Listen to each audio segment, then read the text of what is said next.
Apple nació en un garaje, pero no como un accidente romántico, sino como un grito de rebeldía contra un sistema tecnológico frío y lejano.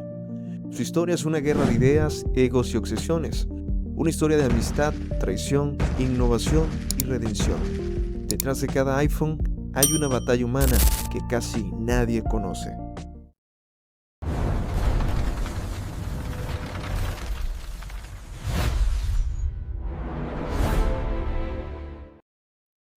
Capítulo 1.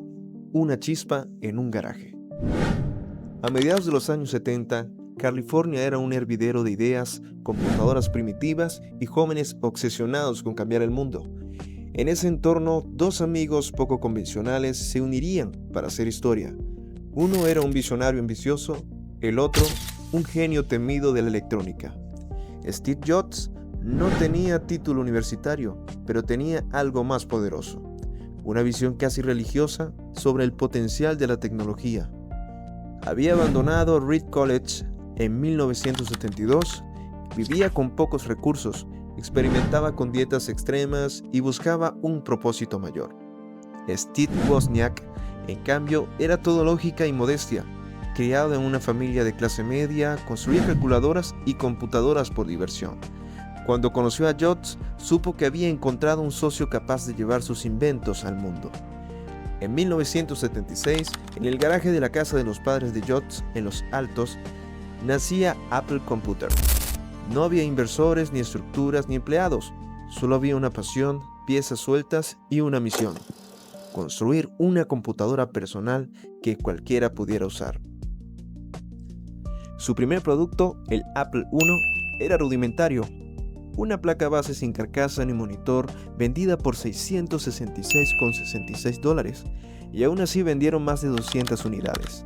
Había nacido una marca que ya comenzaba a desafiar las reglas del juego. Jobs, siempre inquieto, quería más. Y en 1977 lanzaron el Apple II, que integraba gráficos a color y carcasa plástica, algo revolucionario para la época. Vendieron decenas de miles de unidades y de pronto dos jóvenes sin títulos universitarios estaban en la cima del nuevo mercado. Ese mismo año, Mike Markkula, un ex ejecutivo de Intel, invirtió $250,000 y se convirtió en el verdadero arquitecto empresarial de Apple. Fue él quien preparó la empresa para cotizar bolsa, dotarla de estructura y empezar a profesionalizar a Jobs. El 12 de diciembre de 1980, Apple salió a bolsa con una valoración de $1.200 millones. Casi 300 empleados se convirtieron en millonarios de la noche a la mañana. Apple ya no era solo una idea, era una fuerza emergente. Pero el verdadero golpe de ambición llegó con el proyecto Macintosh. Jobs se obsesionó con crear una computadora con interfaz gráfica amigable y un mouse, algo casi impensado para 1982. El equipo vivía jornadas maratónicas bajo una presión insoportable. La tensión creció entre Jobs y la directiva. Su carácter explosivo, su perfeccionismo y sus decisiones imprevisibles comenzaron a inquietar a los inversionistas. El éxito de Apple II no se replicaba fácilmente y el Macintosh consumía recursos sin garantías. Finalmente, el 24 de enero de 1984, tras una de las campañas publicitarias más audaces de la historia, nació el Macintosh. Fue un hito tecnológico, pero también el comienzo de una guerra interna que cambiaría el destino de Apple. Jobs, con apenas 29 años, ya tenía enemigos dentro de su propia creación y lo peor aún no había llegado. Capítulo 2. Caer para volver a nacer. Tras el lanzamiento del Macintosh en 1984, Steve Jobs se sentía invencible, pero los números no acompañaban su ambición. El equipo era caro, lento y las ventas decepcionaron. Internamente se gestaba una rebelión silenciosa contra su liderazgo. John Sculley, el CEO que Jobs había traído desde Pepsi en 1983, comenzó a enfrentarse con él. Las discusiones escalaron hasta que, en mayo de 1985, el Consejo de Apple tomó una decisión impensable: apartar a Jobs de sus funciones operativas. El fundador fue prácticamente expulsado de su propia empresa. Humillado, frustrado y solo, dejó Apple y fundó una nueva compañía, NeXT. enfocada en computadoras para educación superior. Era brillante, pero no rentable. Mientras tanto, Apple entraba en su era más oscura. A pesar de algunos éxitos parciales, como el PowerBook de 1991, la empresa perdía identidad. Cambiaban de CEO cada pocos años y cada intento de innovación parecía más forzado que el anterior.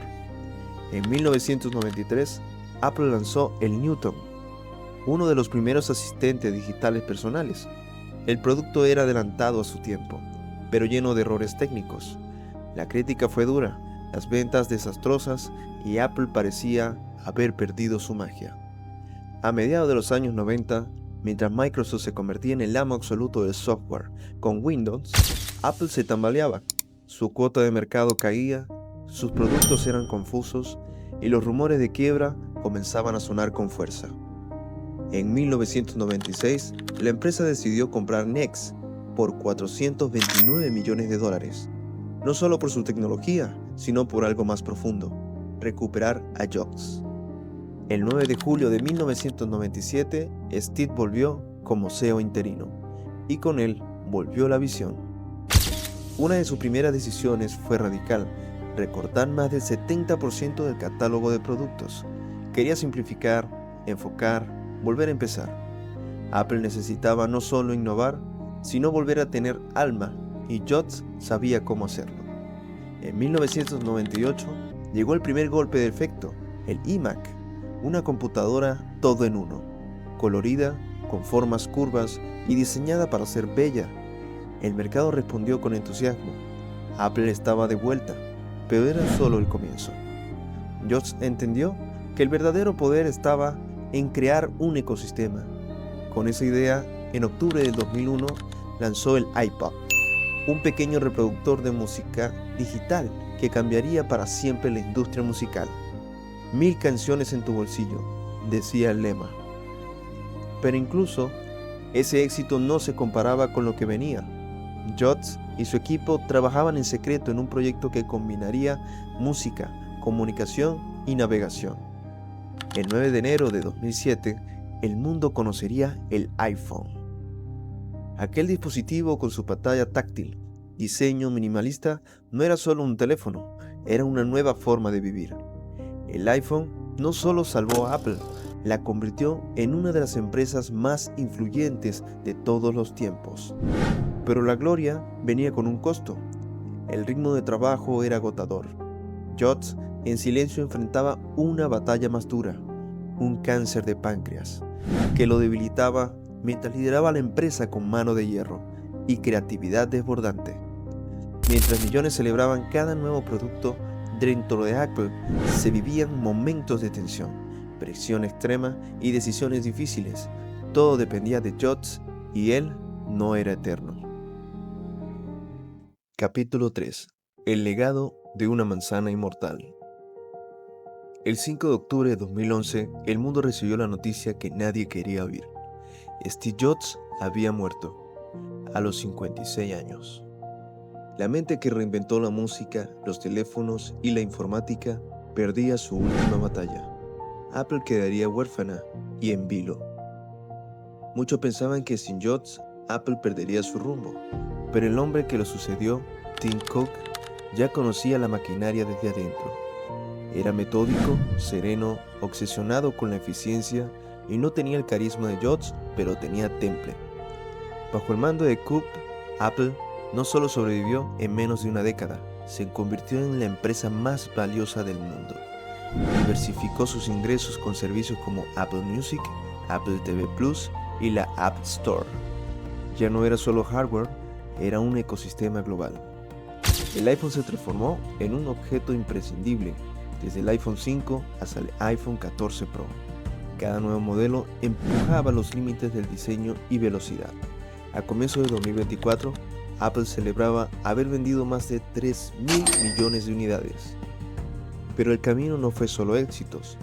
Críticas por la falta de innovación, polémicas por condiciones laborales en Asia y cuestionamiento por la obsolencia programada comenzaron a empañar la imagen perfecta.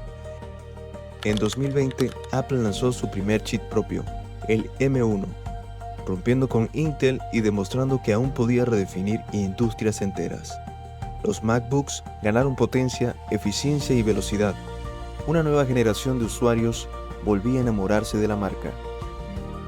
En 2023, Apple sorprendió con el Vision Pro, unas gafas de realidad mixta que prometían una nueva era de interacción, pero las ventas iniciales no alcanzaron las expectativas.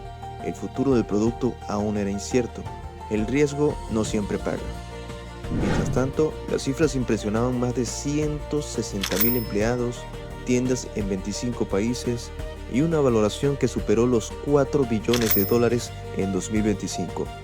Apple ya no era una empresa, era un fenómeno cultural.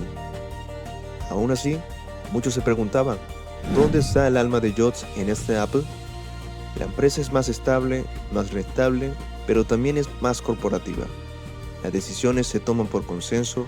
La locura visionaria parece haber dado el paso al pragmatismo. Hoy, Apple domina sectores enteros y aún es símbolo de diseño, exclusividad y experiencia de usuario. Pero su mayor legado tal vez no esté en sus productos, sino en haber demostrado que una idea obsesiva, nacida en un garaje, puede cambiar el mundo. Apple no es perfecta. Cayó, se levantó, cambió de rostro, pero sigue ahí, como un espejo de lo que somos, creativos, frágiles, contradictorios.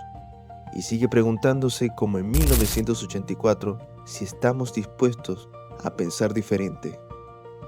Si esta historia de negocios te hizo pensar en el precio del genio, la soledad del liderazgo o el peso de la innovación, acompáñanos en más relatos que dejaron huella en el mundo. Suscríbete y sigue este viaje con nosotros.